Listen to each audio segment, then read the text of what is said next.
नमस्कार, मी श्वेता. तुम्ही पाहताय न्यूज 18 लोकमत. मुद्दा महाराष्ट्राचा मध्ये तुमचं स्वागत.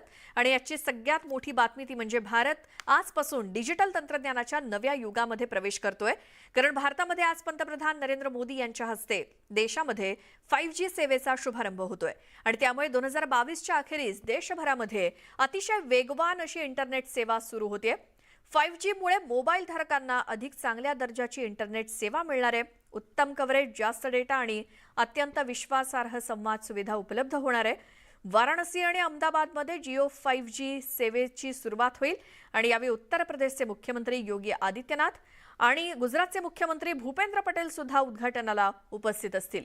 तर जिओ येत्या दिवाळीपर्यंत दिल्ली, मुंबई, चेन्नई आणि कोलकाता यासह सर्व प्रमुख शहरांमध्ये 5G सेवा सुरू करणार आहे.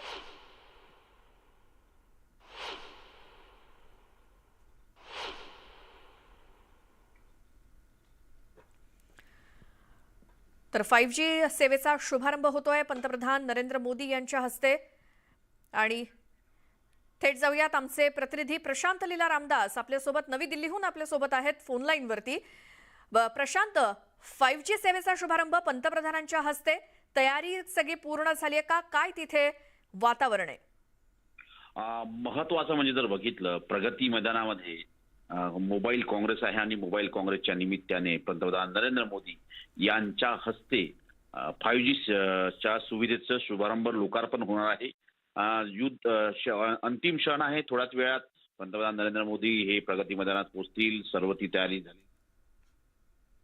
सारे सेक्टर्स में उतना ज़्यादा एजुकेशन सेक्टर को फ़ायदा होगा और उसी तरीके से हम जो एक सपना देखते हैं 5 ट्रिलियन इकोनॉमी का, सस्टेनेबिलिटी का और हमारे एजुकेशन को एक दूसरे लेवल, एक दूसरे स्तर पे ले जाने का. So our country is going to go at a next level. I believe strongly 5G launch is going to make a big difference to education sector in India. What's your name? Why are you here? Can you tell the reason? Sure. I'm Dr. Archana Singh. I'm a professor at Shri Balaji University, Pune. We are the academic partner of India Mobile Congress 2022. The whole objective and purpose of our students and our faculty and our whole team being here is we want to understand the correlation and connection between 5G, between the corporate interface and the education sector. We are super thrilled, excited for the 5G launch by Honorable Prime Minister Narendra Modi. And this step is really a huge step. And this launch is really mega and humongous. And it's going to make a difference in our country's approach towards sustainability in education, towards sustainability in telecom sector. And I'm 100% sure, as the citizen of this nation, I'm very proud that we are launching 5G, and this is going to make a big difference in our nation. How help education sector? How education sector is going to use the services of 5G? So when we talk about how education sector is going to make use of 5G, it's going to be everywhere, because when we talk about the whole system of education, gone are the days when teachers used to do or maintain everything in hard copies. Now we have the learning management system, we have various softwares, and we need 5G to run the education system smoothly, because the digital education is replacing the traditional education. And if you're going towards digital education, just like the other developed countries, India being a nation, to become a 5 trillion. तर या 5G सेवेचा शिक्षण क्षेत्राला किती आणि कसा फायदा होणार आहे हे आपण एका शिक्षकाकडूनच ऐकलं. आता आपण पुन्हा जाऊयात थेट नवी दिल्लीतून. आमचे प्रतिनिधी प्रशांत लीला रामदास आपल्यासोबत आहेत. प्रशांत, दिल्लीच्या प्रगती मैदानावरची आत्ताची काय माहोल आहे? माहोल अतिशय सकारात्मक आहे. आणि आज ज्या पद्धतीनं 5G सेवेचा शुभारंभ होतोय आणि देशाचे पंतप्रधान नरेंद्र मोदी यांच्या हस्ते शुभारंभ होतोय. यावेळेस जिओ आणि रिलायन्स समूहाचे प्रमुख व्यक्ती तर उपस्थित आहेत. सोबतच देशभराचं, जगभराचं लक्ष आज या इव्हेंटकडे लागलं आहे, या कार्यक्रमाकडे लागलं आहे. कारण की आज ज्या पद्धतीनं माहिती मिळते, साधारणतः देशातील 13 शहरांमध्ये आजपासून 5G ची सुविधा सुरू होणार आहे. ज्यामध्ये आपण बघितलं पहिला टप्पा जो आहे 5G चा रोल आउटचा तो अहमदाबाद, बेंगळूर, चंदीगड, चेन्नई, दिल्ली, गांधीनगर, गुरुग्राम, हैदराबाद, जामनगर, कोलकाता, लखनौ, मुंबई आणि पुणे या प्रमुख 13 शहरांमध्ये साधारणतः आजपासून ही सेवा सुरू होणार आहे. आणि 5G हा जो सेवा आहे ही सेवा गेम चेंजर असणार आहे. दिवाळी पर्यंत नंतर जर बघितलं आपण देशातील सर्व वापरकर्त्यांसाठी हळूहळू सेवा होईल. पण खास करून जिओ समूहाने दिल्ली, मुंबई, कोलकाता आणि चेन्नई या 4 ठिकाणाहून आजपासून सुरू होण्याची शक्यता व्यक्त केली जात आहे. आणि दिल्लीतल्या काही भागांमध्ये जर बघितलं आजपासूनच 5G ची सेवा वापरता येणार आहे. महत्वाचं म्हणजे जर बघितलं 5G सेवेचा फायदा कुणाला होणार आहे. 5G सेवा जर बघितलं खाणकामात मोठा फायदा होणार आहे. गोदाम खास करून जे देशातील विविध ठिकाणी जे गोदाम आहेत ज्यामध्ये कच्चा माल आणि इतर वस्तू ठेवल्या ते देखील तिथे असणार आहे. आणि तिथे टेलिमेडिसिन असो त्या उत्पादनाच्या क्षेत्रात अतिशय मोठा फायदा होणार आहे. आता चाहूल जी लागलेली आहे ते पंतप्रधानांच्या येण्याची आणि थोड्या काही क्षणामध्ये पंतप्रधान नरेंद्र मोदी या अभूतपूर्व आधुनिक प्रकारची जी सेवा त्याचा जो लोकार्पण कार्यक्रम आहे त्यासाठी पोहोचणार आहेत. आणि सोबत असंही म्हटलं जातं की 5G कनेक्टिव्हिटी सीमा जी आहे त्या 4G पेक्षा जास्त असणार आहे. अतिशय उच्च गतीची उच्च दर्जाची व्हिडिओ सेवा या निमित्ताने आपल्याला पाहायला मिळणार आहे. आणि एक अतिशय असं म्हणता येईल की अभूतपूर्व कार्यक्रम हा इथे होतोय प्रगती मैदानामध्ये. यामध्ये रिलायन्स समूहाचे सर्व प्रमुख देखील उपस्थित आहेत. सोबतच ज्या पद्धतीनं माहिती मिळते प्रगती मैदानामध्ये इंडियन मोबाईल काँग्रेस होतोय साधारणतः 4 ऑक्टोबर पर्यंत हा संपूर्ण कार्यक्रम असणार आहे. त्यामध्ये विविध स्टॉलचं देखील उद्घाटन होणार आहे. आणि या याच्यासाठी मोबाईल काँग्रेसच्या निमित्ताने विविध स्टॉल देखील इथे लावण्यात आलेले आहे. आणि या स्टॉलच्या निमित्ताने आता पंतप्रधान नरेंद्र मोदी देखील पोहोचले आहे. आणि आता थोड्याच वेळात या संपूर्ण स्टॉलचं उद्घाटन आणि 5G सेवेचं लॉन्च होणार आहे. स्टुडिओ जी प्रशांत, आणि आपण ही थेट आणि एक्सक्लुझिव्ह दृश्य पाहतोय. पंतप्रधान नरेंद्र मोदी यांचं आगमन तिथे झालंय नवी दिल्लीतल्या प्रगती मैदानावरती. आणि हे सगळे स्टॉल्स आहेत तिथे त्याचं उद्घाटन केलंय त्यांनी. आणि सोबतच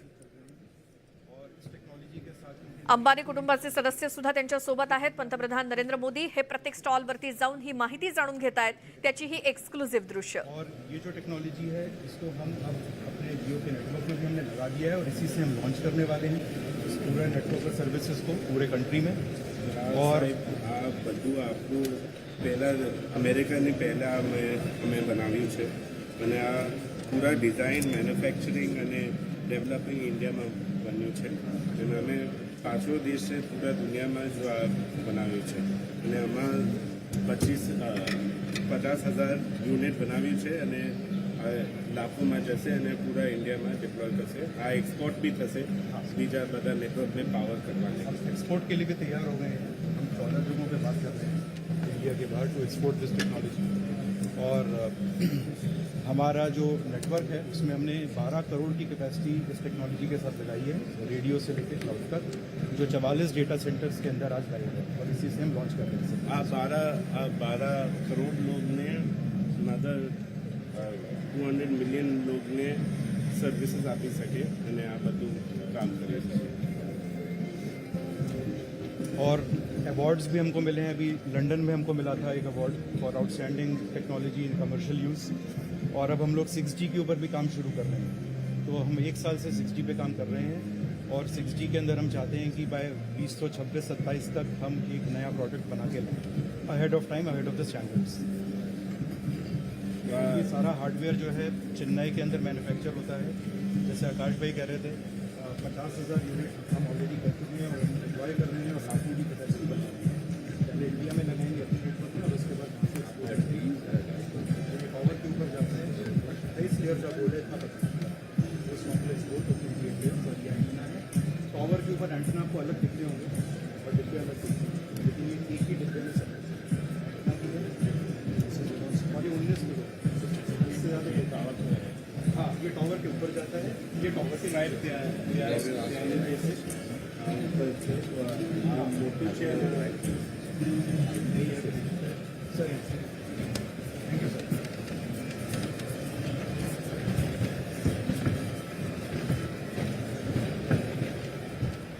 नवी दिल्लीतल्या प्रगती मैदानावरती प्रत्येक स्टॉलला भेट देत आहेत पंतप्रधान नरेंद्र मोदी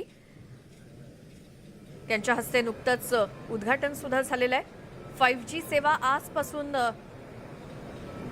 त्याचं लॉन्चिंग होतंय आणि भारत आजपासून डिजिटल तंत्रज्ञानाच्या नव्या युगामध्ये प्रवेश करतोय पंतप्रधान नरेंद्र मोदी यांच्या हस्ते देशात 5G सेवेचा शुभारंभ आणि 2022च्या अखेरीस देशभरामध्ये अतिशय वेगवान अशी इंटरनेट सेवा सुरू होतीये याचा शैक्षणिक क्षेत्राला सुद्धा मोठा फायदा होणार असल्याचं बोललं जात आहे So अमेरिका त्याच्या 5G नेटवर्कમાં કનેક્ટિવિટી ઘણી સારી વિડીયોની કનેક્ટિવિટી સ્પીડ ઘણી સારી છે અને જે લેટન્સી પીરિયડ છે એનાથી હેપ્ટિક કંટ્રોલ જે આપણે સેન્સેશન આવે છે ઘણા હવે સપોઝ તમારે પેટમાં દર્દ હોય ને આપણે કેવી રીતે ડાયગ્નોઝ કરે છે તો હમણાં આપણે શું કરીએ છીએ કે ખાલી આંગણવાડી વર્કર્સ કે એ છે ડિવિઝનમાં હોય છે આનાથી આ સ્પેશિયલિસ્ટ સિટીમાં બેસીને ડાયરેક્ટ તમારે ડાયગ્નોઝ કરી શકે છે તમારી દર્દ હાર્ટ એક વસ્તુ છે કે અને તો આમાં કંટ્રોલ તમે અમદાવાદમાં બેસીને કઈ બી ગામમાં કંટ્રોલ કરી શકો આ અહીંયા ઇન્ડિયામાં બનાવી છે આ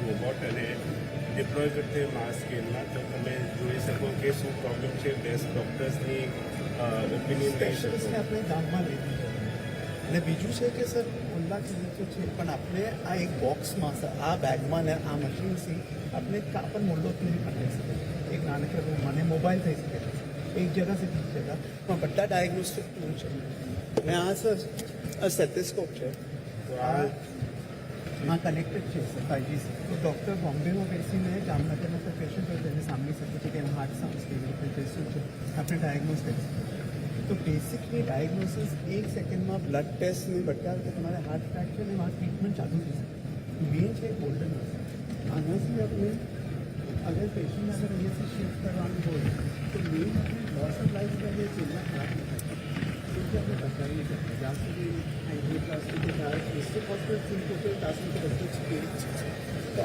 આ હવે જે સ્પેશિયલિસ્ટ છે કોલ સેન્ટર જેવી જગામાં ડાયરેક્ટલી કનેક્ટેડ છે સર અમારી એમ્બ્યુલન્સમાં બધું લાઈવ સ્ટ્રીમિંગ થાય એમ્બ્યુલન્સમાં કેમેરા છે આ બધું વાઇટલ પડે છે વેન્ટિલેટરનું કાર્ડ હોય છે અને આ ડૉક્ટર બી આ વિડીયો કોન્ફરન્સમાં છે અને તમે બતાવી શકો કે કેટલા મિનિટમાં અને કેટલા કિલોમીટરમાં તમે હોસ્પિટલ પહોંચી શકો કે હોસ્પિટલ તૈયાર છે આ બધું જીરો ડાયગ્નોસિસ આપણે બધી નક્કી કેવી ફેસિલિટી કેટલા બેડ છે અને ડૉક્ટરે તૈયાર કરાવ્યા છે બધું આપણે કરી શકીએ અને ઓળખાણ તો કરો છો તમે અને આ એડ્યુકેશનમાં છે સાહેબ તો તમે વાત કરી સર કોવિડના કારણે એજ્યુકેશનમાં છોકરાઓ ઇન્ડિયામાં કેટલી સ્કૂલ હતી બધા છોકરાઓને મોબાઈલ એજ્યુકેશન એના કરતાં જીઓ મેડ ઇન ઇન્ડિયા પોતાની જે જીઓ બુક અને જીઓ ક્લાઉડ પીસી બનાવી 5,000 રૂપિયા 15,000 રૂપિયા અફોર્ડેબલ અને બેસ્ટ ઓફ ધ ક્લાસ સો અને બધા હા તો આમાં તમારો કોન્ટેન્ટ યુટ્યુબમાં ચાલે છે આ બધું બેસ્ટ ક્લાસ બનાવ્યું છે આનું કોસ્ટ આજે માર્કેટમાં 25,000થી નીચે નહીં આપીએ પણ અમે ક્લાઉડ પીસી બધું ક્લાઉડમાં જાય આ અહીંયા તો કંઈ નહીં છે આ ડિસ્પ્લેને પાવર કરે આનું એન્ડ ટુ એન્ડ સોલ્યુશન 5,000 રૂપિયામાં છે લેપટોપ માટે સ્કૂલમાં આપવા માટે તો આ 10,000 રૂપિયાનું લેપટોપ બનાવ્યું છે અને પૂરું design manufactured and developed in India છે આ જીઓને એન્જિનિયરને કહેતા 200 લોકોને કિયા છે આ અને આ ફાઇનલી આ જીઓ ગ્લાસ ડેવલપ કર્યું છે which is the new frontier of this. This is also designed in India. તમે એકવાર પહેરી લો તો તમે બતાવી શકો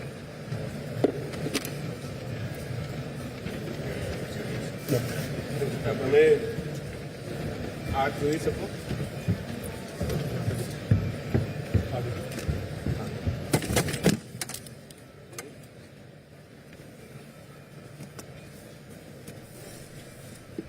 ही एक्सक्लुझिव्ह दृश्य आपण पाहतोय प्रगती मैदानावरचे आणि तिथे प्रत्येक स्टॉलला पंतप्रधान नरेंद्र मोदी भेट देत आहेत आणि सगळी माहिती जाणून घेत आहेत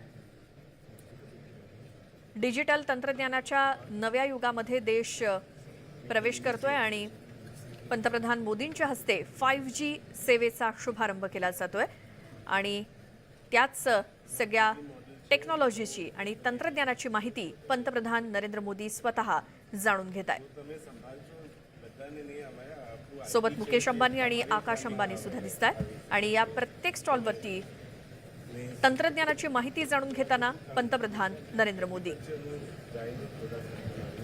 अतिशय वेगवान अशी इंटरनेट सेवा 5G तंत्रज्ञानामुळे सुरू होणार आहे. अधिक चांगल्या दर्जाची इंटरनेट सेवा त्यामुळे मिळणार आहे. उत्तम कव्हरेज, जास्त डेटा आणि अत्यंत विश्वासार्ह संवाद सुविधा उपलब्ध होणार आहे. शिक्षण क्षेत्राला याचा मोठा फायदा होईल असं बोललं जात आहे. वाराणसी आणि अहमदाबादमध्ये सुरुवातीच्या काळात 5G सेवेची आधी सुरुवात होईल आणि त्यानंतर दिवाळीपर्यंत दिल्ली असेल किंवा मुंबई, चेन्नई आणि कोलकाता यासह इतर प्रमुख शहरामध्ये 5G सेवा सुरू होणार आहे.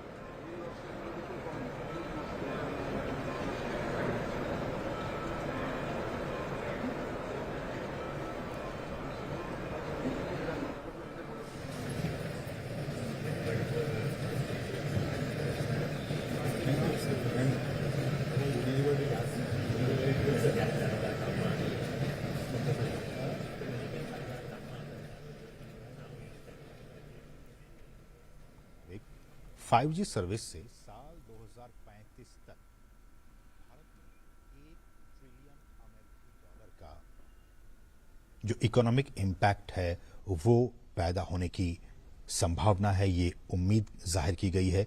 इस रिपोर्ट के मुताबिक आज का दिन बहुत ही महत्वपूर्ण, हम 5G सर्विस की बात कर रहे हैं, लेकिन पहली पीढ़ी से 1G से लेकर 5वीं पीढ़ी तक का विकास भी अपने आप में काफी महत्वपूर्ण रहा. 1G सर्विस की बात की जाए तो 1G सर्विस साल 1980 के दशक में इसे लॉन्च किया गया था और ये एनालॉग रेडियो सिग्नल पर काम करता था और केवल वॉइस कॉल को ही समर्थन करता था. फिर 1990 के दशक में 2G सर्विस को लॉन्च किया गया जो डिजिटल रेडियो सिग्नल का उपयोग करता है और 64 kbps के बैंडविड्थ के साथ वॉइस को भी और डेटा को भी ट्रांसमिट करने में ये इसको सपोर्ट करता है 2G सर्विस. फिर जमाना आया 3G सर्विस का.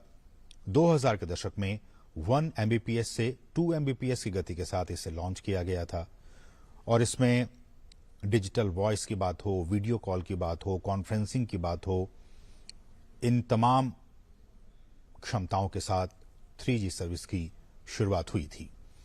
फिर साल 2009 में 100 Mbps से 1 Gbps की जो एक पीक स्पीड हम कहें, उस पीक स्पीड के साथ 4G सर्विस को लॉन्च किया गया था और इसकी तमाम खूबियों के साथ साथ 4G सर्विस में जिसका कि हम और आप इन दिनों इसका उपयोग कर रहे हैं, ये 3D वर्चुअल रियलिटी को भी सक्षम बनाता है. 5G सर्विसेज में तमाम ये कुछ तकनीकी बातें हैं. अलग अलग बैंड्स होते हैं, लो band, mid band, high band spectrum, और हम जानते हैं कि पिछले दिनों ही जो स्पेक्ट्रम की नीलामी की गई थी और उससे पहले जो तमाम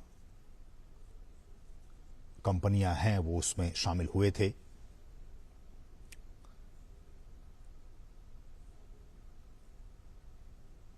मोबाइल ब्रॉडबैंड सर्विस की बात की जाए तो हमारे स्मार्टफोन को बेहतर बनाने के अलावा 5G मोबाइल तकनीक, वर्चुअल रियलिटी जो कि बहुत ही महत्वपूर्ण है, ऑगमेंटेड रियलिटी जैसे जो इमर्सिव सेवाएं हैं उसकी वो शुरुआत कर सकती है, जिसमें कि बहुत ही फास्ट, समान डेटा दर और बहुत ही कम समय में और कम लागत में ये सारी चीजें हो सकती हैं.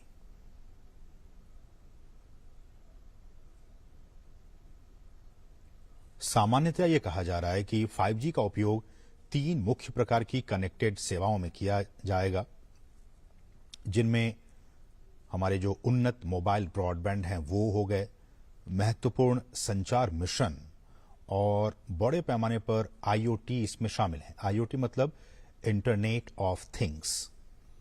IoT, cloud, big data, artificial intelligence और एज कंप्यूटिंग के साथ 5G चौथी औद्योगिक क्रांति का एक बहुत ही महत्वपूर्ण कारक साबित हो सकता है.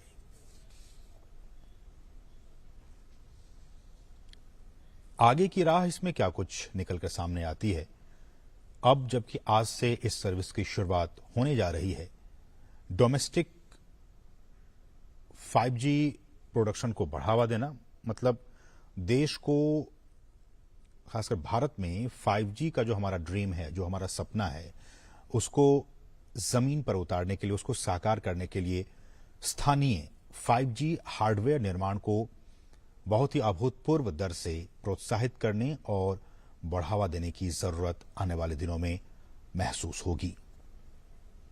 साथ ही साथ ग्रामीण और शहरी अंतर को भी कम करना, यह भी एक चुनौती होगी कि कैसे हम सबसे पहले शहरी इलाकों में और उसके बाद ग्रामीण इलाकों में इसकी जल्द से जल्द इसकी पहुंच को सुनिश्चित कर सकें, ताकि ग्रामीण क्षेत्रों के लिए भी ये सहायक साबित हो सके। आज का दिन बहुत ही क्रांतिकारी दिन, टेलीकम्युनिकेशन के लिहाज से 5G सर्विस आज पूरे देश में प्रधानमंत्री इसकी शुरुआत करने वाले हैं। एक लंबे इंतजार के बाद इसकी आज शुरुआत होने वाली है। ये सीधी तस्वीरें नई दिल्ली के प्रगति मैदान से आप देख पा रहे हैं। तर यावर्षी जिओ 5G सेवा दिवाळीपर्यंत काही प्रमुख शहरांमध्ये लॉन्च केली जाईल असं रिलायन्सचे सर्वेसर्वा मुकेश अंबानी यांनी सांगितलेलं होतं। सुरुवातीला दिवाळीपर्यंत दिल्ली, मुंबई, कोलकाता आणि चेन्नईमध्ये ही 5G सेवा सुरू केली जाईल आणि पुढच्या वर्षी संपूर्ण देशभरामध्ये ही सेवा लॉन्च केली जाईल। आज नवी दिल्लीच्या प्रगती मैदानावरती ही सगळी टेक्नॉलॉजी जाणून घेत आहेत पंतप्रधान नरेंद्र मोदी। त्यांच्यासोबत मुकेश अंबानी आणि आकाश अंबानी सुद्धा स्वतः उपस्थित आहेत। 5G इंटरनेटची वाट पाहणाऱ्या इंटरनेट युजर्ससाठी आजचा महत्त्वाचा दिवस आणि ही मोठी बातमी। खरं तर रिलायन्स इंडस्ट्रीजच्या वार्षिक सर्वसाधारण सभेमध्येच 5G सेवा सुरू करण्यासंदर्भात मुकेश अंबानी यांनी घोषणा केली होती आणि जिओ 5G सेवा यावर्षी दिवाळीमध्ये काही प्रमुख शहरांमध्ये लॉन्च केली जाईल। सुरुवातीला दिल्ली, मुंबई, कोलकाता आणि चेन्नईमध्ये जिओ 5G सेवा सुरू करेल आणि 2023च्या अखेरीपर्यंत देशभरामध्ये, संपूर्ण देशभरात जिओ 5G इंटरनेट सेवा सुरू करण्याचं उद्दिष्ट ठेवतंय। तर जिओ 5G ही उत्तम दर्जाची इंटरनेट कनेक्टिव्हिटी प्रदान करणार आहे। ऑल इंडिया रेडियो, आपके डीडी न्यूज और दूरदर्शन के सभी नेटवर्क और जितने मोबाइल्स हैं जो कनेक्टेड हैं, उनके तुरंत उनके मोबाइल पर ये डिजास्टर मैनेजमेंट को लेकर के ये पूरा का पूरा जो मैसेज है वो फ्लैश हो जाएगा। और इसी का डेमोन्स्ट्रेशन इस वक्त प्रधानमंत्री के सामने किया जा रहा है कि कैसे मोबाइल के जरिए डिजास्टर की जो तकनीक है, जो डिजास्टर के बारे में कोई भी जानकारी है, आपने देखा कि कोविड के दौरान कैसे इंफॉर्मेशन का इस्तेमाल किया गया और इंफॉर्मेशन के जरिए ही हमारे देश को कोविड प्रोटोकॉल के जरिए समझाया गया कि कैसे हमें बचना है। ऐसे ही किसी भी तरह की जो एक्सीडेंसी या इमरजेंसी होती है डिजास्टर को लेकर के, उसमें किसी को भी कोई भी अगर मैसेज देना हो सरकार को, तो बहुत ही आसानी से मोबाइल पे, बहुत ही आसानी से टेलीविजन स्क्रीन पे, बहुत ही आसानी से रेडियो सेट्स पे वो इंफॉर्मेशन जो है वो तुरंत पहुंच जाएगी। तो ये C.डॉट की एक indigenous make in India technology है और वही इकोसिस्टम जो है वो उसी इकोसिस्टम को इस वक्त समझाया जा रहा है, जो कि और जो ये भारत की शक्ति भी है।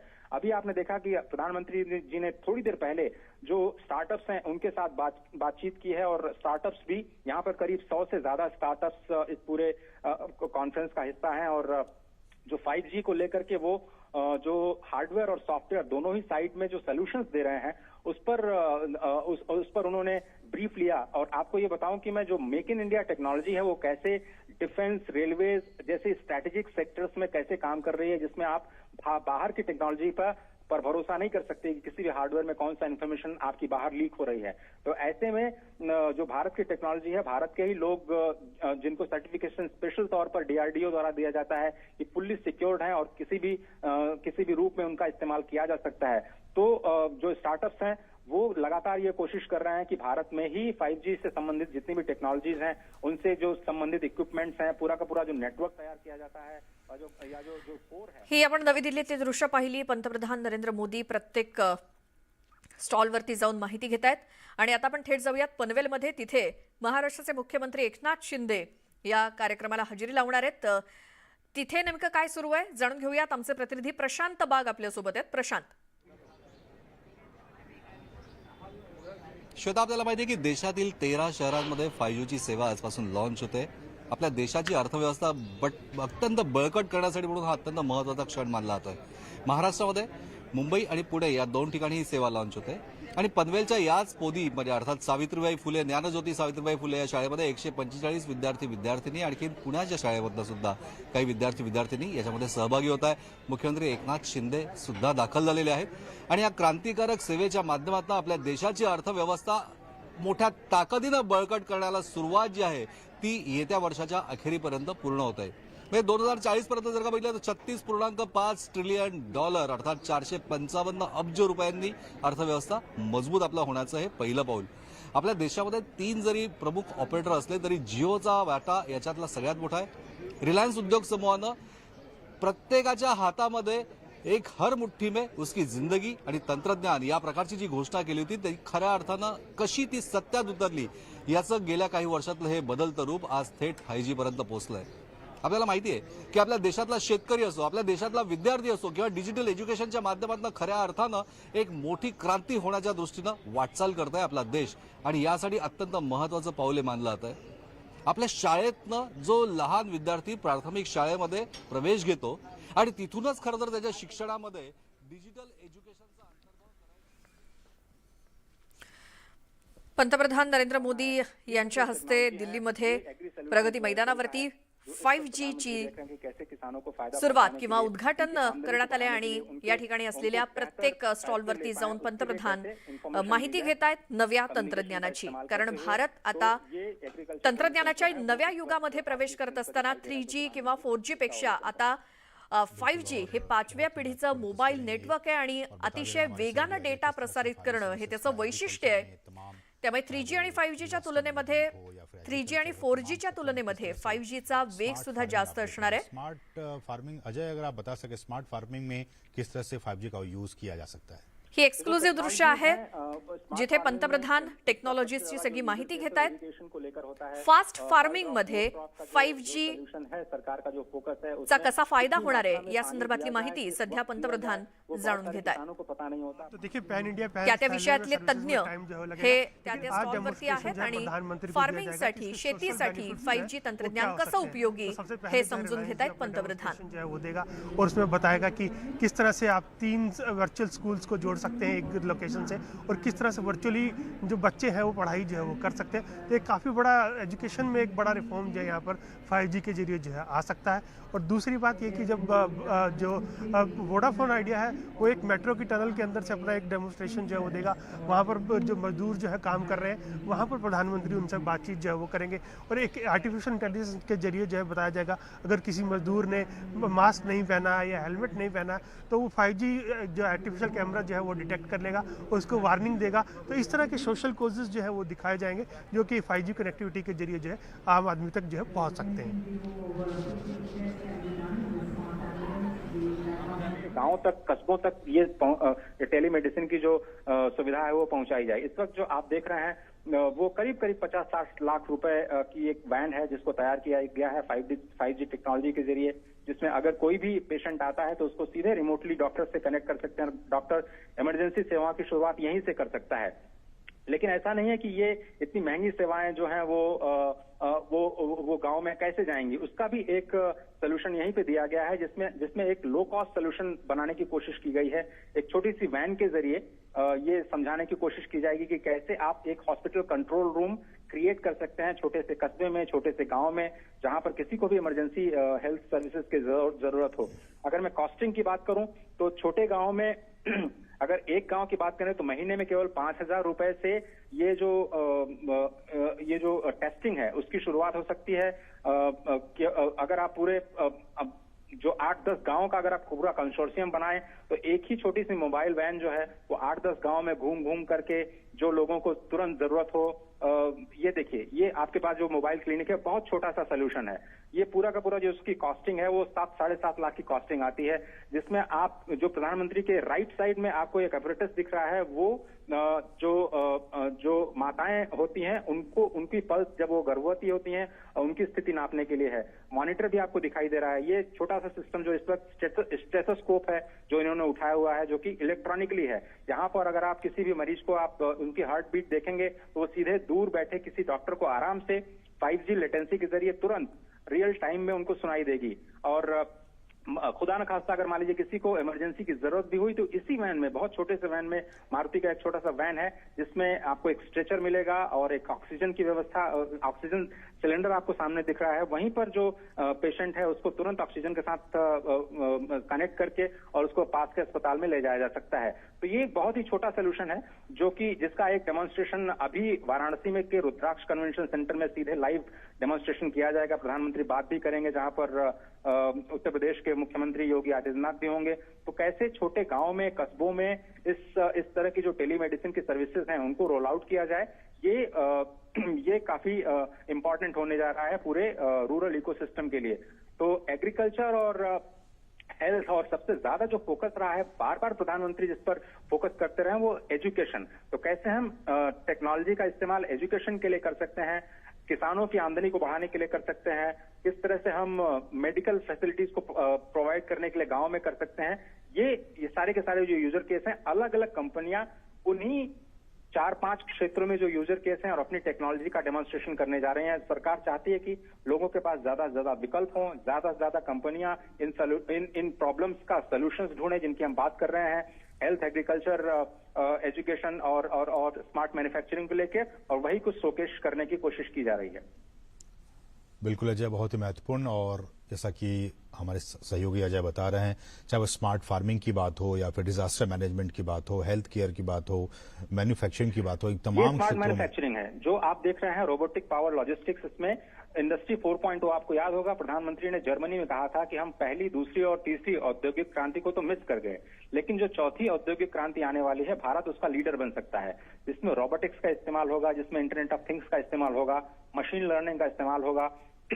और इसी को शोकेस करने के लिए आज ये मोबाइल टेक्नोलॉजीज का रोल आउट किया जा रहा है, जिसमें आप देख रहे हैं कि ये क्लाउड सिस्टम है, 5G एज क्लाउड सिस्टम बनाया गया है, जिसमें इंफॉर्मेशन जो चाहिए किसी भी इकोसिस्टम में, किसी भी स्टेक होल्डर को, तो वहां पर तेजी से पहुंचाई जा सकती हैं। एग्रीकल्चर का जो यूज केस है वो हम आपको दिखा चुके हैं। जो पीछे आप देख रहे हैं VR बेस्ड जो एजुकेशन लर्निंग है, आर्टिफिशियल इंटेलिजेंस या फिर ऑगमेंटेड रियलिटी का इस्तेमाल करते हुए आप अपने जो वेरिएबल्स हैं, जो प्रधानमंत्री ने अभी अपने आंखों में लगाया था, उस तरह के apparatus का इस्तेमाल करते हुए आप किस तरह से एजुकेशन को पहुंचा सकते हैं। ये जो स्टॉल है वो क्वालकॉम का स्टॉल है। इस वक्त जो प्रधानमंत्री देख रहे हैं, यहाँ से रिमोटली एक गाड़ी चलाई जा रही जो कि स्वीडन में जहाँ हेडक्वार्टर है वहां पर वो गाड़ी चल रही है। इसका इस्तेमाल, जो इस टेक्नोलॉजी का इस्तेमाल ऐसे माइंस में या फिर हैजार्डियस प्लेस में करने के लिए होता है जहां पर आदमी नहीं जा सकता या फिर उसको जाने में खतरा है। तो इस तरह से गाड़ियों के माध्यम से आप रिमोटली इसको ऑपरेट कर सकते हैं। और यहाँ पर जो सज्जन गाड़ी चला रहे हैं वो सीधे क्वालकॉम के जो स्वीडन में हेडक्वार्टर्स है वहां पर एक यूजर केस बनाया गया है जहां पर वो गाड़ी चल रही है। सिर्फ इस चीज को डेमोन्स्ट्रेट करने के लिए कि आप कहीं से भी, दुनिया के किसी भी कोने से, किसी दूसरी जगह पे आप 5G टेक्नोलॉजी का इस्तेमाल करते हुए आप ये गाड़ी चला सकते हैं। और अब प्रधानमंत्री स्वयं इसको टेस्ट करते हुए, तो यहाँ पर आपको केवल एक गाड़ी का एक सिस्टम दिखाई दे रहा है जो प्रधानमंत्री खुद ये एक्सीलरेटर प्रेस करते हुए उस गाड़ी को चलाने की कोशिश कर रहे हैं। और ये स्वीडन में जो हेडक्वार्टर है क्वालकॉम का, वहां पर ये पूरा ऑपरेट हो रहा है। और उस गाड़ी को आप कहीं भी मूव कर सकते हैं अपनी इच्छा अनुसार। तो ये जो गाड़ी देखिए, व्हील आपको स्क्रीन पे दिखाई दे रहा है और स्टीयरिंग, इस वक्त प्रधानमंत्री स्टीयरिंग पे बैठे हुए हैं। तो ये बिल्कुल रिमोटली कंट्रोल्ड। और आप अब देखिए, ये पीछे जाने की कोशिश हो रही है, गाड़ी को पीछे कर रहे हैं प्रधानमंत्री। और इसके बाद कैसे इसको रिमोटली ऑपरेट करके आप बचाते हुए, जैसे जिस तरफ भी आप ले जाना चाहें गाड़ी को, आप आराम से रिमोटली ले जा सकते हैं। और ये एक टेक्नोलॉजी का डेमोन्स्ट्रेशन किया जा रहा है कि कैसे आप इतनी दूर बैठे स्वीडन के हेडक्वार्टर में आप इस गाड़ी को आराम से यहाँ से चला सकते हैं। और इसका यूजर केस जो मैं आपको बता रहा था कि हैजार्डियस प्लेस पे जहां पर मान लीजिए टेररिस्ट एक्टिविटीज हैं, जहां पर पुलिस को इस्तेमाल करना है, जहां पर किसी पुलिसमैन की जान खतरे में न डाली जाए, वहां पर ऐसे जो रिमोट ऑपरेटेड व्हीकल्स हैं उनको इस्तेमाल किया जा सकता है टोह लेने के लिए कि वहां पर कोई वाकई खतरा है या नहीं। माइंस जहां पे एक्सप्लोसिव्स लगे हो सकते हैं, डिफेंस में इसका यूज केस हो सकता है कि कोई हमारे जो आर्मी पर्सनल्स हैं उसका उनको कोई खतरा तो नहीं है। इसके बाद जो प्रधानमंत्री इस वक्त एरिक्सन के जो स्मार्ट मैन्युफैक्चरिंग फैसिलिटी है, इंडस्ट्री 4.0 जिसकी हम बात कर रहे हैं कि कैसे हम रोबोटिक्स का इस्तेमाल करेंगे, अब उसका एक डेमो दिया जाएगा। तो 5G टेक्नोलॉजी का डेमोन्स्ट्रेशन अभी आपने देखा थोड़ी देर पहले कि कैसे रिमोटली जो गाड़ी है उसको ऑपरेट किया गया। और अब ये फिलहाल अभी प्रधानमंत्री जो स्मार्ट मैन्युफैक्चरिंग है, इसको हम इंडस्ट्री 4.0 कहते हैं, इसमें रोबोटिक्स का इस्तेमाल किया जाता है हार्डवेयर को बनाने के लिए। उसका एक डेमोन्स्ट्रेशन दिया जाना था, लेकिन समय की कमी की वजह से अब शायद अगले स्टॉल की तरफ प्रधानमंत्री जाएंगे, क्योंकि आज बहुत ही महत्वपूर्ण दिन है। 5G का लॉन्च होना है, $450 बिलियन की हम बात कर रहे हैं। 2035 तक इंडिया की जीडीपी में उसको कंट्रीब्यूट करना है। $1 ट्रिलियन की डिजिटल इकोनॉमी होने जा रही है, और उसमें सबसे महत्वपूर्ण हिस्सा जो है वो होने जा रहा है आत्मनिर्भर भारत का। आत्मनिर्भर भारत काफी इंपॉर्टेंट इस लिहाज से क्योंकि हम इंडिजिनियस जो टेक्नोलॉजीज हैं उनका इस्तेमाल करना चाहते हैं। और इस वक्त आप जो देख रहे हैं वहां पर एक कंसोर्शियम है कंपनीज का। ये क्वालकॉम का स्टॉल है, जहां पर कई सारी कंपनीज, जिसमें कई सारी मेक इन इंडिया कंपनीज हैं, करीब 13 मेक इन इंडिया कंपनीज हैं जो कि अपने प्रोडक्ट्स को शोकेस कर रही हैं। और यहाँ पर न केवल हार्डवेयर बल्कि सॉफ्टवेयर की दिशा में भी जो काम किया जा रहा है उसको प्रदर्शित करने की कोशिश की जा रही है। इस स्टॉल में कई सारे स्टार्टअप्स भी हैं जिनको क्वालकॉम ने हेल्प किया है। और इस वक्त जो प्रधानमंत्री को डेमोन्स्ट्रेट किया जा रहा है कि कैसे जो इंडिजिनियस और मेक इन इंडिया टेक्नोलॉजीज हैं स्टार्टअप्स के जरिए, ये कुछ स्टार्टअप्स हैं जो कि अपने IoT सॉल्यूशंस पर अपने काम को आगे प्रधानमंत्री को एक्सप्लेन कर रहे हैं। बिल्कुल अजय, हम तस्वीरों में देख पा रहे हैं किस तरह से वो एक्सपीरियंस कर रहे हैं इन 5G सर्विसेज को। और जैसे कि आपने बहुत बेहतरीन से बताया अजय, किस तरह से इसका यूजेस होगा आने वाले दिनों में जब ये पूरे देश में रोल आउट होगा इस 5G सर्विस का, चाहे वो फार्मिंग की बात हो, डिजास्टर की मैनेजमेंट की बात हो, हेल्थ केयर की बात हो, मैन्युफैक्चरिंग की बात हो, हमने देखा रोबोटिक पावर्ड लॉजिस्टिक्स की बात हो। इन तमाम क्षेत्रों में 5G सर्विसेज का आने वाले दिनों में हम उपयोग देख सकते हैं। और प्रधानमंत्री ने खुद भी, जैसा कि हमारे अजय बता रहे थे सहयोगी, वो खुद भी इन चीज़ों को एक्सपीरियंस कर रहे हैं, फर्स्ट हैंड एक्सपीरियंस, किस तरह से आप इन सेवाओं का उपयोग करके 5G का जो एक रिवोल्यूशनरी तकनीक है, ये जो एक सर्विस है, उसका प्रधानमंत्री खुद अवलोकन करते हुए। अजय, अगर मैं IoT की बात करूं, इंटरनेट ऑफ थिंग्स की बात करूं, कि यही सारी चीजें इंटरनेट ऑफ थिंग्स के तौर पे हम देखें, या फिर आने वाले दिनों में हम देख सकते हैं कि और भी IoT अलग अलग क्षेत्रों में, घर से लेकर दफ्तर तक और बाकी जगहों पर भी हम इसको रोल आउट होते हुए देख सकते हैं? बिल्कुल आपने सही कहा। ये जो रोबोटिक्स का अभी इस्तेमाल, अभी प्रधानमंत्री ने एक डेमो देखा कि किस तरह से आप रोबोटिक्स का इस्तेमाल कर सकते हैं। यहाँ पे एक बहुत ही अच्छा यूजर केस है जो कि स्मार्ट मीटरिंग का है। आप जानते हैं कि पावर सेक्टर की सबसे बड़ी समस्या ये है कि हमारे देश में करीब 20% बिजली ऐसे ही व्यर्थ चली जाती है जिसका कोई बिल पे नहीं करता है, यानी बिजली चोरी चली जाती है। ये पूरे राज्यों की समस्या है, पावर सेक्टर की समस्या है। लगातार सरकार को बहुत सारे पैकेजेस का ऐलान करना पड़ा है कि जिसमें पावर सेक्टर की जिसको हम ट्रांसमिशन एंड डिस्ट्रीब्यूशन लॉस कहते हैं, उसके लिए स्मार्ट मीटरिंग जो है वो सरकार पूरे देश में लागू करना चाह रही है, जिससे कि वो जो अनकनेक्टेड, जिसको आप कहते हैं कि अनऑथराइज्ड कनेक्शंस के जरिए जो लोग बिजली का इस्तेमाल कर रहे हैं, वो बिल्कुल नहीं हो पाएगा। तो ये क्वालकॉम ने स्मार्ट मीटरिंग को लेकर के भी सोल्यूशन है वो तैयार किया है, और एक डेमोन्स्ट्रेशन देने की कोशिश की जा रही है कि कैसे जो पावर सेक्टर में जो T&D लॉसेज हैं, जिनको ट्रांसमिशन डिस्ट्रीब्यूशन लॉसेज करते हैं, जो भारत की सबसे बड़ी समस्या है पावर सेक्टर की, उसका कैसे सोल्यूशन निकाला जाए। तो हम यही समझने की कोशिश कर रहे हैं कि हमारी जो देश की समस्याएं हैं वो ग्रैंड समस्याएं बहुत ज्यादा नहीं है, उनको केवल आइडेंटिफाई करना और टेक्नोलॉजी के जरिए उनको एड्रेस करना। क्योंकि एजुकेशन की जो समस्या है वो क्रॉस लेंथ एंड ब्रेथ एक ही जैसी समस्याएं भारत में दिखाई देंगी गाँव में, जहाँ पे अनकनेक्टेड जो एरियाज हैं। इसी तरह से किसानों को मोटे तौर पे एक ही तरह की जो समस्याएं आती हैं, उनको कैसे हम टेक्नोलॉजिकली एक ही सोल्यूशन के जरिए कैसे उसको एड्रेस कर सकते हैं, वो कोशिश की जा रही है। तो पावर सेक्टर में जो स्मार्ट मीटरिंग की बात है, उसमें ज्यादा बिल ना आए लोगों को और लोग पावर की चोरी न कर पाएं, इसके लिए स्मार्ट मीटर का इस्तेमाल करते हुए कैसे हम मोबाइल के जरिए अपने ऑपरेटर्स को बंद कर सकते हैं, जिसको आप IoT बोल रहे थे, इंटरनेट ऑफ थिंग्स बोल रहे थे, कि हम कैसे मोबाइल के जरिए ही अपने घर का मान लीजिए स्विच ऑफ करना भूल गए हैं, हम कैसे अपने दफ्तर में बैठे हुए उसको स्विच ऑफ कर सकते हैं, या फिर कैसे उसको रिमोटली कंट्रोल किया जा सकता है, जिसको आप इंटरनेट ऑफ थिंग्स की बात कर रहे हैं। तो टेक्नोलॉजी का इस्तेमाल करते हुए कैसे मशीन दूसरे मशीन से बात करेगी, इसको आप मशीन लर्निंग बोलते हैं, कि एक मशीनें एक दूसरे के साथ बात कर रही हैं, जिसमें बहुत ज्यादा ह्यूमन इंटरफेस नहीं है, और वो बिल्कुल एग्जैक्टली जो उनको पहले से कमांड दिया गया है उसको फॉलो करते हुए डिसीजंस ले रही हैं।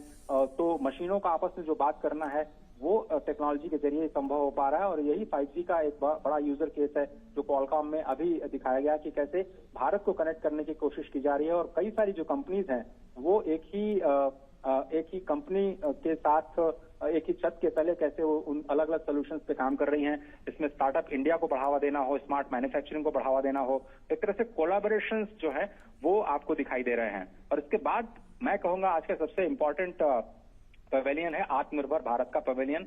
एक कंसोर्शियम है जिसमें 100 से ज्यादा जो मेक इन इंडिया कंपनीज हैं, जो एक तरह से प्लेज ले चुकी हैं कि वो अपने भारत के लिए ही सॉल्यूशंस बनाएंगी।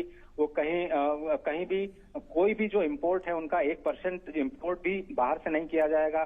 जो सारी की सारी टेक्नोलॉजी होगी वो भारत की होगी, इंडिजीनियस होगी, मेक इन इंडिया होगी। और ये कंसोर्शियम जो है वो आत्मनिर्भर भारत कंसोर्शियम वॉइस के नाम से है। इसमें अभी जो कंपनियां हैं, करीब 23 कंपनियां शोकेस कर रही हैं, completely make in India indigenous products बनाने वाले हैं। और यही प्रधानमंत्री को एक्सप्लेन किया जा रहा है कि ये जो एसोसिएशन नया बनाया गया है और ये जनवरी में स्टार्ट किया गया है। आप ये सोचिए कि किस तरह से हम लोग तैयारी कर रहे हैं 5G की 2018 से, और आज वो जमीन पर आते हुए दिखाई दे रही हैं आत्मनिर्भर भारत के केस में और आत्मनिर्भर भारत के इस कंसोर्शियम के रूप में, जहां पर 23 कंपनियां इस वक्त शोकेस कर रही हैं। 100 कंपनियां इस एसोसिएशन के तले आ चुकी हैं, जिन्होंने ये प्लेज लिया है कि वो भारत की समस्याओं का समाधान देने के लिए अपने रिसोर्सेज का इस्तेमाल करेंगे और किसी भी तरह का जीरो इंपोर्ट पर काम करेंगी। तो completely make in India solutions को बनाने के लिए ये जो आत्मनिर्भर भारत का जो फोकस है प्रधानमंत्री का, वो अब धीरे धीरे इंडस्ट्री में ट्रांसलेट होता हुआ दिखाई दे रहा है। वो अलग अलग तरह के लोग अलग अलग सॉल्यूशंस लेकर के आ रहे हैं, और इसीलिए जो कंपटीशन पर लगातार फोकस करते रहे हैं प्रधानमंत्री की, किस तरह से प्रतिस्पर्धा रहे, और प्रतिस्पर्धा का फायदा जो है वो ग्राहकों को मिलता है। ज्यादा कंपनियां सॉल्यूशंस पे काम करेंगी तो ज्यादा कॉस्ट इफेक्टिव सॉल्यूशंस लेकर के आएंगी। तो मोटे तौर पर अगर हम देखें तो जो सॉल्यूशंस बाहर आपको $100 में मिलता है, वो यहाँ पर कैसे $10 में दिया जाए, यानी 10 गुने कीमत से भी कम कैसे सॉल्यूशंस हम निकाल पाएं। और यही भारत की खूबी रही है कि वो कम से कम कीमत में बेहतर से बेहतर सुविधाएं देने की जो कोशिश है वो की जाती है। तो ये आत्मनिर्भर भारत का कंसोर्शियम वॉइस के जरिए वही एक्सप्लेन किया जा रहा है प्रधानमंत्री को कि कैसे कंपनियां जो भारत की टेक्नोलॉजीज हैं उनको यहाँ पर डेवलप करके कोशिश कर रही हैं मेक इन इंडिया सॉल्यूशंस देने की। और प्रधानमंत्री भी शायद यही बात उनको समझा रहे होंगे कि कैसे हमें सिक्योरिटी का ध्यान रखते हुए, कैसे डेटा सिक्योरिटी का ध्यान रखते हुए, कैसे अपने आप को आत्मनिर्भर बनाना है, उन टेक्नोलॉजीज के लिए भारत को कैसे तैयार करना है जो इस वक्त भारत की समस्याओं के समाधान करने के लिए जरूरी है। और इसमें आत्मनिर्भर भारत जो है वो बहुत बड़ा फोकस नजर आ रहा है।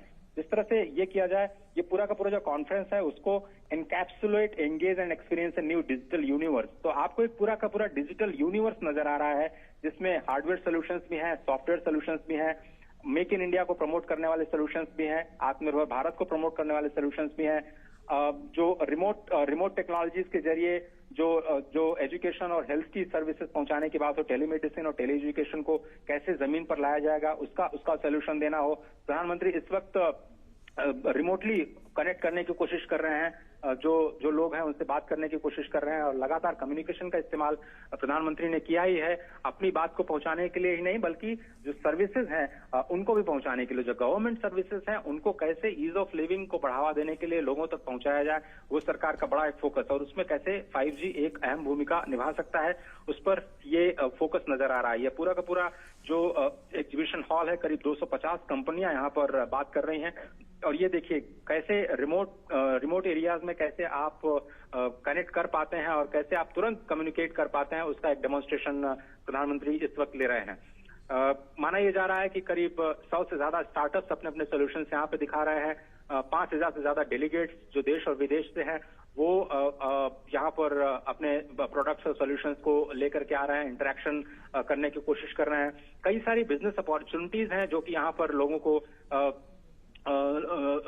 को आती हुई दिखाई देंगी। स्किल डेवलपमेंट और कोऑपरेशन को कैसे बढ़ावा दिया जाए उस पर फोकस देखने को मिल सकता है। एक तरह से कहेंगे ब्लॉकबस्टर टेलीकॉम इवेंट है जो कि नई टेक्नोलॉजीज को प्रमोट करने के लिए ये शोकेस किया गया है। 4 दिनों का ये जो एक्साइटिंग फेयर है कहें, वो काफी इम्पोर्टेंट इस लिहाज से है क्योंकि दिवाली तक हमें हमारे देश में 5G सेवाएं जो हैं वो शुरू हो जाएंगी और बहुत ज्यादा दिन नहीं है, केवल 25 तारीख का इंतजार करना और आपको कम से कम 4 मेट्रो में जियो की जो 5G सेवाएं हैं जैसा कि कंपनी ने ऐलान किया है वो आती हुई दिखाई दे जाएंगी। तो आप देखें कि जो 2018 से जो शुरुआत हुई थी जिसमें 5G टेस्ट बेड्स बनाए गए थे IITs और ISC बेंगलुरु में, वो कैसे 2020 में 5G हैकाथॉन के जरिए आइडिएशन तक पहुंचे, प्रोटोटाइप तक पहुंचे, उसके केस कैसे किया जाए, यूज केस कैसे तैयार किया जाए, वो वहां तक पहुंचे। फिर मिनिस्ट्रियल कमेटी बनाई गई 12 मंत्रालयों की उसका यूज केस कैसे बनाया जाए, लैब्स कैसे तैयार किए जाएं। C-DOT को कहा गया कि आप 5G रेडियो एक्सेस नेटवर्क बनाइए, RN पे काम कीजिए, जिसका अभी हमने थोड़ी देर पहले जिक्र किया कि डिजास्टर मैनेजमेंट में कैसे इस्तेमाल किया जाए। तो जय अनुसंधान, अगर मैं एक शब्द में इसको समेटने की कोशिश करूं तो जय अनुसंधान को जो प्रधानमंत्री ने लाल किले की प्राचीर से बल दिया था उसका एक डेमोन्स्ट्रेशन, जमीन पे डेमोन्स्ट्रेशन, क्योंकि बात कह देना और बात को जमीन पर लाना ये इसमें बहुत अंतर होता है और कोई भी बात यूं ही नहीं कही जाती, उसको जमीन पर लाना भी होता है और उसको जमीन पर लाने के लिए बहुत मेहनत करनी पड़ती है। और आपने देखा कि कैसे कल अहमदाबाद में जो ट्रांसपोर्ट रिलेटेड जो सर्विसेज थी उसका शोकेस करने के बाद अश्विनी वैष्णव जी किस तरह से टेलीकॉम जो पूरा इकोसिस्टम है उसको कैसे रिवोल्यूशनाइज करने की कोशिश कर रहे हैं लगातार, और यही कोशिश की जा रही है कि चाहे वो नीतियां हो, चाहे वो जो लॉज हैं उनमें अमेंडमेंट करना हो। थोड़ी देर पहले आपने देखा कि 5G टेलीकॉम ऑक्शन किया गया, उसके बाद BSNL की रिस्ट्रक्चरिंग के लिए करीब जो भारी भरकम पैकेज है कैबिनेट के द्वारा वो उसको मंजूरी दी गई। उसके बाद में टेलीकॉम के लिए जो टेलीकॉम बिल है उस पर काम के लिए ड्राफ्ट जारी किया गया। डिजिटल इंडिया बिल पर सरकार लगातार काम कर रही है। डेटा सिक्योरिटी के जो नए कानून है उसको लेकर के सरकार काम कर रही है और आत्मनिर्भर भारत को कैसे बढ़ावा दिया जाए और कैसे यूजर केस और इंडस्ट्रीज को कैसे बढ़ावा दिया जाए उसके लिए एक कंड्यूसिव एनवायरनमेंट जो तैयार करने की जो कोशिश की जा रही है वो उसका एक डेमोन्स्ट्रेशन दिखाई दे रहा है। और इस वक्त प्रधानमंत्री लगातार उस डेमो को देखते हुए कैसे मेक इन इंडिया का इस्तेमाल करते हुए आप कम्युनिकेशंस के जरिए कैसे आप एक साथ लोगों के साथ जुड़ करके जो अपनी बात है वो पहुंचा सकते हैं। कम्युनिकेशंस का बहुत ही इंपॉर्टेंट रोल है किसी भी समस्या के समाधान के लिए और यही कोशिश की जा रही है कि 5G का इस्तेमाल करते हुए कैसे इसको और ज्यादा स्मूथ बनाया जाए, ईज ऑफ डूइंग के लिए, ईज ऑफ डूइंग बिजनेस के लिए और ईज ऑफ लिविंग को प्रमोट करने के लिए। ये गुरुशाला वोडाफोन आइडिया का काफी इंपॉर्टेंट प्रोडक्ट है जो कि एजुकेशन के लिए कोविड के दौरान जो एजुकेशन पहुंचाई गई गांव-गांव में वो बहुत इंपॉर्टेंट टास्क रहा और कैसे ऐसी मुश्किल परिस्थितियों में आप कैसे एजुकेशन हैम्पर न होने पाए, कैसे आप टेक्नोलॉजी के जरिए बच्चों को कनेक्ट रख सकते हैं, कैसे आप टीचर्स को कनेक्ट कर सकते हैं, अपने एजुकेशन सिस्टम को कैसे स्मूथ बना सकते हैं, वो एक यूजर एक्सपीरियंस कोरोना के दौरान हमें देखने को मिला। और ये गुरुशाला प्रोजेक्ट काफी इंपॉर्टेंट है वोडाफोन आइडिया का, जिन्होंने खुद रोल आउट किया और कोशिश कर रहे हैं बताने की कि कैसे वो टेली एजुकेशन को प्रमोट कर सकते हैं। बिल्कुल, तो बहुत ही महत्वपूर्ण तस्वीरें गुरुशाला के जरिए, जैसा कि अजय बता रहे हैं कि कोविड के दौरान जिस तरह से डिजिटल गैप को बहुत से छात्रों ने इसको एक्सपीरियंस किया, वो ना हो आने वाले दिनों में और बहुत आसानी से टीचर और स्टूडेंट के बीच जो है वो पठन पाठन का जो कार्यक्रम है वो चलता रहे, सिमलेस हो, इसको लेकर 5G सर्विस इसमें क्या कुछ रोल प्ले कर सकता है, इसको डेमोन्स्ट्रेट किया जा रहा था और प्रधानमंत्री ने इसका एक्सपीरियंस किया। अजय, डेटा सिक्योरिटी को लेकर बहुत सारी बातें हो रही हैं। 5G सर्विस के आने के बाद से चूंकि डेटा प्रोटेक्शन बिल भी हम जानते हैं कि इसको लेकर भी सरकार काम कर रही है, डेटा सिक्योरिटी, डेटा ब्रीच ना हो, इसको लेकर क्या कुछ उपाय किए जाएंगे? तो आप देखेंगे अगले 1 से 1.5 साल में पूरा का पूरा जो डिजिटल इंडिया सिस्टम है वो बिल्कुल रेडी हो जाएगा। एक इकोसिस्टम के तौर पर आप कहें कि एक परफेक्ट इकोसिस्टम तैयार हो जाएगा, जिसमें कम्युनिकेशन को लेकर के, डेटा सिक्योरिटी को लेकर के जो नई टेक्नोलॉजी आ रही है, जैसे ओटीटी प्लेटफॉर्म्स हैं, उनके रेगुलेशंस को लेकर के जो इस्तेमाल, अभी आपने सुना होगा कि जो सिम कार्ड्स हैं उनको पहले से आपको जो IMEI नंबर होता है उसको रजिस्ट्रेशन कराना पड़ेगा सरकार के पास में, और उसके बाद ही आप यूज कर पाएंगे। तो जैसे टेररिस्ट ऑर्गेनाइजेशंस हैं जो कई सारे मल्टीपल सिम कार्ड्स का इस्तेमाल करती हैं कम्युनिकेशंस के लिए, तो उसको कैसे रोका जाए, इस तरह की जो चीजें हैं उन पर लगातार सरकार काम करे। और इस वक्त देखिए हॉल खचाखच भरा हुआ, और अब थोड़ी देर में प्रधानमंत्री डायस पर होंगे, जहां पर कई सारे जो इंडस्ट्री प्लेयर्स हैं जो कि 5G सर्विसेज रोल आउट करने जा रहे हैं वो वहां पर मौजूद होंगे। प्रधानमंत्री का अपना जो विजन है 5G को लेकर के वो स्पष्ट तौर पर नजर आएगा। और साथ ही साथ जो राज्यों के कई सारे स्टेट गवर्नमेंट्स भी जुड़ेंगे इस पूरे इंडियन मोबाइल कांग्रेस के साथ, जहां पर जो आईटी मिनिस्टर्स हैं स्टेट्स के, वो कैसे अपने अपने राज्य में कंडीसिव माहौल बनाएं इस पूरे डिजिटल इंडिया को जमीन पर लाने के लिए, उसकी एक तैयारी जो है वो स्टेट लेवल के तौर पर भी हमें देखने को मिलेगी। स्पेशल जो इंटरेक्शन है प्रधानमंत्री का वो वाराणसी के रुद्राक्ष कन्वेंशन सेंटर से, जहां पर उत्तर प्रदेश के मुख्यमंत्री भी शामिल होंगे। और वहीं पर जो हम एम्बुलेंस सर्विस की बात कर रहे थे, जिसमें हमने कहा था कि गांव में कैसे 7-7.5 लाख रुपए में पूरी की पूरी जो टेलीमेडिसिन का एक छोटा सा सिस्टम है जो छोटे ब्लॉक्स में, छोटे गांव में तैयार किया जा सकता है, उसका एक डेमोन्स्ट्रेशन वहां पर दिया जाएगा। उनके साथ बातचीत करेंगे और कुछ लाइव इंटरेक्शंस भी करेंगे, जहां पर कुछ स्टूडेंट्स प्रधानमंत्री के साथ इंटरैक्ट करेंगे, अपने विचार साझा करेंगे। और ये इस टेक्नोलॉजी का 5G टेक्नोलॉजी के जरिए ही वो बात करेंगे। ये 5G टेक्नोलॉजी के जरिए ही टेलीमेडिसिन का जो डेमोन्स्ट्रेशन होने जा रहा है, इसलिए हम कह रहे हैं कि आज 5G का लॉन्च हो रहा है। तो ये कोई केवल कह देने वाली बात नहीं है। 5G का लॉन्च हो रहा है, इसका मतलब कि उसको आप जमीन पर आज एक्सपिरियन्स होता हुआ दिखेंगे। तो जो आज प्रधानमंत्री बात करेंगे वो 5G का इस्तेमाल करते हुए। तर जिओच्या 5G सेवेचं उद्घाटन पंतप्रधान नरेंद्र मोदी यांच्या हस्ते आता अगदी काही क्षणात होणार आहे। एक छोटासा ब्रेक घेऊन आपण लगेचच परत येतोय। पाहत रहा न्यूज 18 लोकमत।